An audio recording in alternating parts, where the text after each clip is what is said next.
আর একটা ইলিশ মাছের রেসিপি নিয়ে এসেছি। আজকে 4 পিস মাছ আলাদা করে রেখেছিলাম, 4 পিস করে একটু আলাদা আলাদা ভাবে রেসিপি করব। এই মাছটা একদম কাঁচা অবস্থায় করব। এর জন্য আমি নিয়েছি, মাছগুলো দেখতে পাচ্ছেন, এর জন্য নিয়েছি আমি একটু সর্ষে বাটা, একটু ভাপা টাইপের করব, তবে একটু দই দেব, দই দিয়ে দই ইলিশ মতো করব।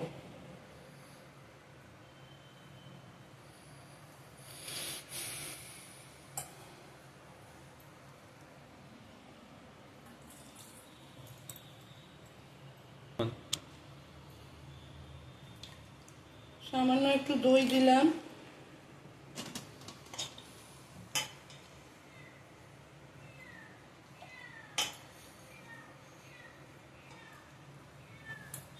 ওটা চেরা কাঁচা লঙ্কা দিয়ে দেব, দেব সামান্য নুন,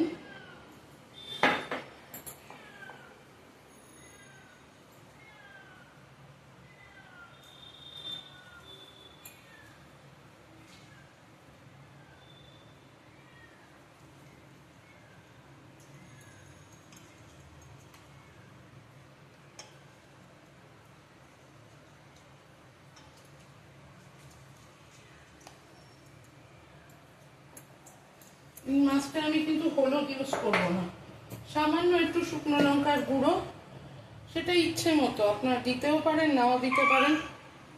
কাঁচা লঙ্কার গন্ধে এই মাছটা খুব সুন্দর হয়, আমি একটু দিলাম।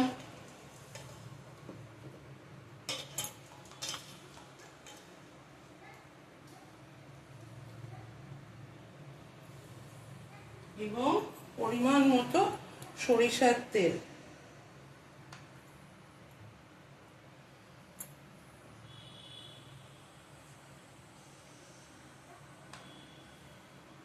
কিছুক্ষণ মাছটাকে এরকম ভাবে ম্যারিনেট করে রাখার পর তারপর আমি সুন্দর করে কড়াই প্লেস আউট করব। কিছুই না, সর্ষে বাটা, সঙ্গে কাঁচা লঙ্কা, সামান্য একটু নুন, সর্ষের তেল এবং গোটা কাঁচা লঙ্কা, আর একটু শুকনো লঙ্কা গুঁড়ো আমি দিয়েছি, না চাইলে আপনারা নাও দিতে পারেন, এবং টক দই দিয়েছি। সামান্য একটু কড়া বসিয়ে দিলাম, কড়ার মধ্যে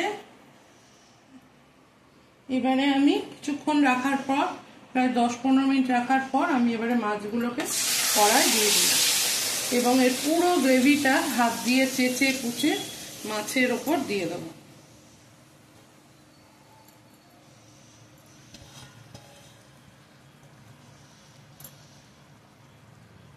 আমি আজকে এই গ্রেভিটার মধ্যে পোস্ত বাটা দিইনি, আপনারা চাইলে কিন্তু দিতে পারেন। এবারে এই অবস্থায় আমি একে ফুটতে দেবো এবং ঢাকা চাপা দিয়ে কিছুক্ষণ রান্না করব, তাহলেই আমার দই ইলিশ প্রায় রেডি। মাছ প্রায় আমার ফুটছে, আর একটু সময় ধরে আমি রাখবো, রাখার পর মাছটাকে আমি নামিয়ে দেবো। এই মাছটা কিন্তু খুব একটা গ্রেভি হয় না, এই মাছটা একটু মাখা মাখা মতোই হয়, খুব সামান্য গ্রেভি।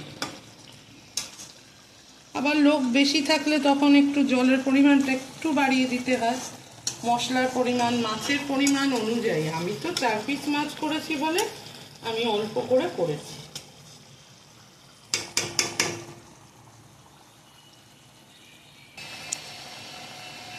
মোটামুটি মাছ কিন্তু আমার হয়ে গেছে, তো এবারে আমি একদম সুন্দর করে মাছটাকে পরিবেশন করে দেব।